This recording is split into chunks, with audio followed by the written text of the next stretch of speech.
So this is another foundling car, and this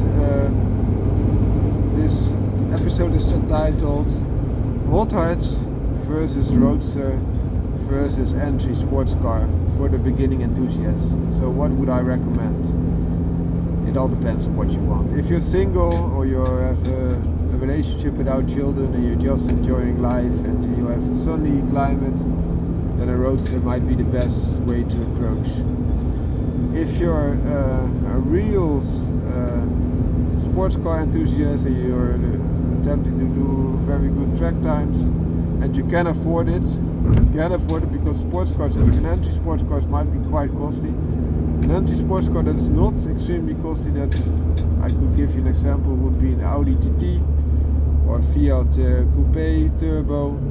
Those are quite achievable, but they are also front wheel drive, or in the TT also sometimes delivered as an all-wheel drive. But if you look to the likes as a 911, which is in my opinion no longer an entry type of sports car. You can also combine that, the roadster and the sports car. For example, Lotus Elise, it could be a good entry type of sports car. Okay, that being said, my heart lies with the hothatch. And why is that? Because it offers a lot of the thrills of a sports car. Some even come out with an Abarth 595C, which is a hothatch, but also has a roof that can open. Also have the benefits of the roadster. So then you have a hothatch with the practicality of a hothatch and also the cost of a hothatch, which are often a lot lower. But still you have the benefits of a roadster because you can open the roof, you can even have two people sitting in the back, so you have the benefit of a roadster plus, so not only a two-seater but a 2+2 or even a four-seater like the Abarth that I have. And hothatches, because of the hatchback, which my Abarth does not have, it is more of a sedan saloon type of hatch because it has that roof that can collapse. So that is compromising the hatchback functionality. But you can still top load, which also adds an additional benefit that a normal hatchback does not have.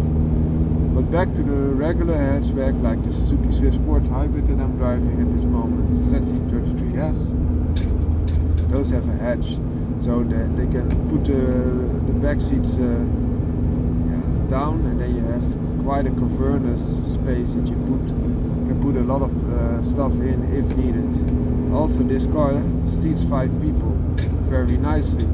You still have a decent boot. It's not the biggest. I will never tell you that it's the biggest, but it is a good size of boot, especially for the size of this car. It is quite frugal, it's quite low on the maintenance. The acquisition costs are also not dramatic as you compare it to many other type of cars, especially because the CO2 is reduced, being a hybrid. So you have so many benefits, and the experience is very nice. I think a hothatch in many enthusiasts' hands would give you more thrills than your sports car does.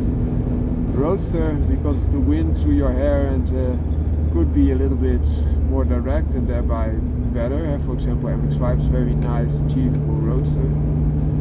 But the hothatch, it will deliver all the time and also offers additional safety. So, for example, a roadster is often so easy to open because people want to take something out of the car. They can just cut it open and have access, whereas they have to break a window for a regular type of roof. Also, in case of a crash or a flip over, you will be a lot safer in a regular type of roof, of course. The Abarth again has the benefit that those pillars are still maintained, so you have added a rollover safety there, but still the roof can be opened quite easily by a criminal. Neem de volgende afrit naar rechts en volg de straat John F. Kennedy-laan. The other benefit of a hothatch is often that they come with 5 doors. So if you have children, this is a very good thing. So if it's raining, you don't have to get out of the car and put your seat up front like you have to do in a 911, and then get your children in a very cramped environment. In a hothatch you will have plenty of room, also for your children, and easy access as well.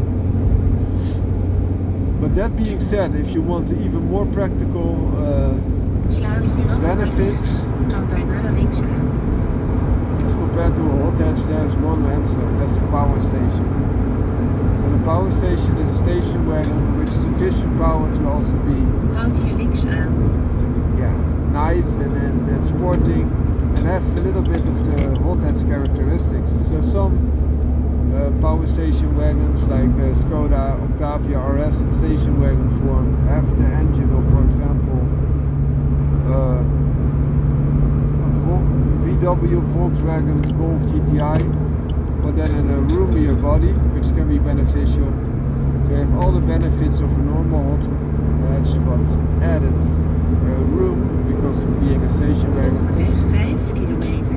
But can also be other type of cars like an RS4 of Audi, RS6 that are like uber station wagons. So they are very fast, they are sportscar fast, but still offer the functionality of a station wagon. And those cars are oftentimes also a lot more costly, of course, but you could consider. And especially turbocharged station wagon and hothatches are a very good bet, because with a simple tune, chip tune, you cannot alter only the fuel characteristics, so thereby adding horsepower and optimizing that for your engine. But you can also increase the turbo pressure, which again feeds in more air, and the engine goes from air and fuel to power.